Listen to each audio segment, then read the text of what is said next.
ఉన్నటువంటి ఈరోజు ఆర్ఓబీలు కానీ ఆర్యూబీలు కానీ ఇవన్నీ కూడా ఇవాళ తీసుకోవడం జరుగుతుంది జిల్లా అభివృద్ధి ధ్యేయంగా విద్యాపరంగా ఇవాళ ఇంటిగ్రేటెడ్ స్కూల్స్ని ముఖ్యమంత్రి గారు అనౌన్స్ చేసిండ్రు. ఇది పెద్ద ఎత్తున చాలా ఇంటిగ్రేటెడ్ అనేది ఒక మంచి ఆలోచన. గురుకుల పాఠశాలలు ఏవైతే గతంలో టీఆర్ఎస్ పార్టీలో ఉన్నప్పుడు ఓపెన్ చేసినారో ఒక్కదానికి కూడా బిల్డింగ్ లేదు. వాటి బిల్డింగ్ లేక గ్రామీణ ప్రాంతాల్లో ఉన్నటువంటి పిల్లలు ఆ ఉన్నటువంటి ఫెసిలిటీస్ సరిగ్గా లేక చాలా ఇబ్బందుల్లో ఉన్నారు. వాటి భవనాల గురించి కూడా మనం ఆలోచన చేయాల్సినటువంటి అవసరం ఉందని చెప్పి ఈ సందర్భంగా నేను తెలియజేస్తా ఉన్నా.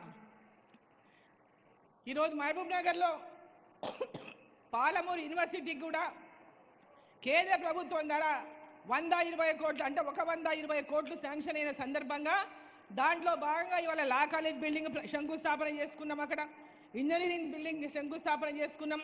ఇతర అనేక భవనాలు హాస్టల్ గర్ల్స్ హాస్టళ్ళు ఇతర ఇన్ఫ్రాస్ట్రక్చర్ కూడా అక్కడ డెవలప్మెంట్ చేసుకుంటున్నాం.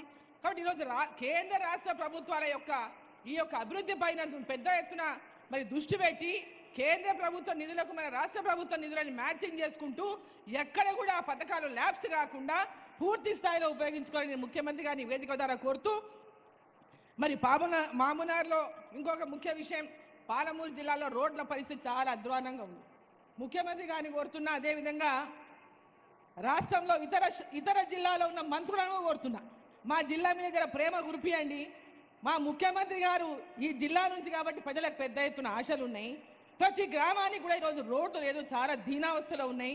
పెద్ద ఎత్తున పాలమూరు జిల్లాకు 20,000 కోట్లు ఇచ్చే పాలమూరు జిల్లాలో ఉన్నటువంటి రోడ్లు గ్రామీణ ప్రాంతాల రోడ్లన్నీ కూడా బాగా అవుతాయని చెప్పి సందర్భంగా తెలియజేస్తూ ప్రత్యేక దృష్టి పాలమూరు జిల్లా మీద పెట్టాలని చెప్పి మరి జిల్లాలో రోడ్లు కానీ విద్య కానీ వైద్యం కానీ ఇరిగేషన్ కానీ ప్రధానంగా పాలమూరు జిల్లాలో వీటన్నిటిపైన కూడా దృష్టి పెడితే పాలమూరు జిల్లాలో వలసలు ఉండవు.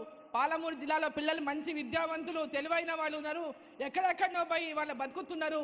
వాళ్ళంతా కూడా మంచి విద్యావంతులై ఉన్నత చదువులు చదువుకొని ఉన్నత స్థానాల్లో ఉండి ఐఏఎస్ కావచ్చు, ఐపీఎస్ కావచ్చు, సైంటిస్ట్ కావచ్చు, రాజకీయంలో కావచ్చు, ఎవరు ఏ లక్ష్యాన్ని అనుకుంటారో ఆ లక్ష్యంలో ముందుకెళ్ళడానికి అవకాశం ఉంటుంది. కాబట్టి మీకు వచ్చిన ఈ అవకాశాన్ని 100కి 100 రూపాయలు ఉపయోగించుకోవాలని చెప్పి మరి రేవంత్ రెడ్డి గారిని ముఖ్యమంత్రి గారిని సందర్భంగా కోరుకుంటూ భారత్ మాతాకి